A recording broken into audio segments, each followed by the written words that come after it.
Hi friends, ఇవాళ దహీపూరి ఎలా చేసాలో చూసేద్దాం. మనం ముందు 4 బంగాళదుంపలు తీసుకొని అవి మనం చిన్న చిన్నగా కోసుకున్నాము.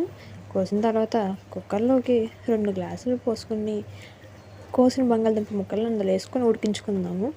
అవి మనం కర్రీ చేసుకోవడానికి రెడీ చేసుకుంటున్నామండి. ఇవి ఫస్ట్ మనం రెడీ అయిపోయింది. మనం ఇప్పుడు కుక్కర్ పెడదాం. కుక్కర్లో జస్ట్ 4-5 విజిల్స్ రావాలి. హై ఫ్లేమ్లో పెట్టుకోండి, అవి త్వరగా ఉడికిపోతాయి. ఓకే, మన విజిల్స్ రెడీగా ఉన్నాయి. 4 విజిల్స్ వరకు చూసుకోండి చాలు. విజిల్స్ వచ్చేసినాయి నాకు. నేను ఇప్పుడు దీన్ని పక్కన పెట్టుకొని బంగాళదుంప ముక్కలు ఉడికినాయో లేదో చూస్తున్నాను. ఓకే, ఉడికిపోయినాయి మ్యాక్సిమం. మనం దీన్ని ఒకసారి చెక్ చేద్దాము. చేయకాలుతుంది, జాగ్రత్త, డైరెక్ట్గా పెట్టకండి. ఉడికిపోయినాయి అండి. ఇప్పుడు వీటిని మనం తొక్క తీసుకుందాము. ఒక్కొక్కటి తీసేటప్పుడు చేతండి, చేతులు కలుతుంటాయి. ఓకే, రెడీగా ఉన్నాయి. ఒక్కొక్కటి తీసేసుకున్నాను నేను. ఫస్ట్ మినిమం ఈ కర్రీకి సరిపడా తీసుకుంటే సరిపోతుంది. రెడీ అయిపోయింది. నేను స్మాష్ చేసుకున్నాను చిన్న చిన్నగా.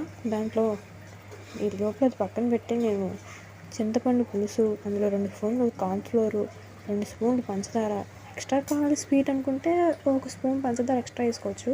కొంచెం వాటర్ వేసుకొని స్టవ్ వెలిగించేసుకున్నానండి. స్టవ్ వెలిగించుకొని దానికి నెమ్మదిగా అది కొంచెం టైట్ అయ్యేలాగా మనం కలుపుకుంటూ ఉంటే సరిపోతుందండి. స్వీట్ బయట వడిచ్చేదానికంటే మనం ఇంట్లోనే చేసుకోవచ్చండి ఈజీగా. ఏముండదు, చింతపండు పులుసు కాబట్టి ఇంట్లో పిండేసుకొని చేసేసుకుంటే సరిపోద్దండి. ఓకే, అది రెడీ అయిపోయింది మంది మ్యాక్సిమం. ఇప్పుడు మనం దీన్ని పక్కకు పెట్టేసుకున్నాము.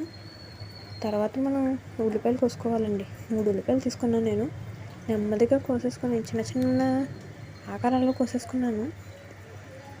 3 ముక్కలు 4 చెక్కలు చేసేసి దీన్ని నేను కర్రీలో కొంచెం తినడానికి కొంచెం పెట్టుకుంటాను. ఓకే, కర్రీలోకి వేసేసాను. కొంచెం కొత్తిమీర, తగినంత ఉప్పు వేసుకున్నాము. చాట్ మసాలా వేసుకోవాలండి.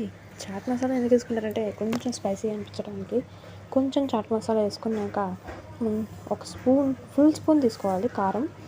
అది కొంచెం స్పైసీగా, కొంచెం ఈక్వల్గా ఉంటుంది. కలిపేసుకున్నాము శుభ్రంగా. కలిసిపోయాక లాస్ట్లో మనం ఆయిల్ ఆన్ చేసుకున్నాం. నూనె పెట్టుకొని మనం బయట తీసుకున్నాం చిప్స్ తీసుకొని వేపేసుకోవాలండి శుభ్రంగా. అటు ఇటు వేసి నేను కలిపేశాను. అవి బాగానే ఉబ్బినాయి, నెమ్మదిగా ఉబ్బుతున్నాయి, కానీ అవుతాయి అనుకుంటున్నాను. ఓకే వచ్చేసినాయి అంటే పానీపూరి ఆకారంలో. దీన్ని నెమ్మదిగా మనం పక్కకు తీసేసుకుందాము. బాగానే కొంచెం ఎర్రగా అవ్వాలండి. మరీ ఎరుపు వచ్చేసిందంటే నల్లగా అయిపోతాయి చేత.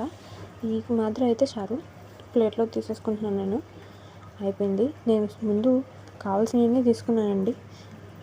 పెరుగు, స్వీటు, ఇప్పుడు ఇవన్నీ టేస్ట్ చేసేద్దాం. మిక్చర్ కూడా తెచ్చుకున్నాను నేను బయట నుంచి, బాగుంటుందని టేస్టీగా కరకరలాడడానికి. ముందు పానీపూరి పెట్టాను. దాంట్లోకి కొంచెం కూర, స్వీటు, మిక్చర్ వేసుకున్నాను. కొద్దిగా పైన పెరుగు వేసుకొని మళ్ళీ స్వీట్ వేసుకుంటానండి. అంటే నాకు స్వీట్ ఎక్కువ ఇష్టం, అందుకే స్వీట్ వేసుకుంటాను. 1 స్పూన్ స్వీట్ వేసేసుకున్నాను మళ్ళీ ఎక్స్ట్రా. ఇప్పుడు తినేయాలనుకుంటున్నాను, కానీ అన్నీ పెట్టుకుని ఒకేసారి తింటే బాగుంటుందని ఒక్కొక్కటి చేసేసుకుంటున్నాను నేను. ప్లేట్. ఈ వీడియో మీకు నచ్చేస్తే friends please share and subscribe, like.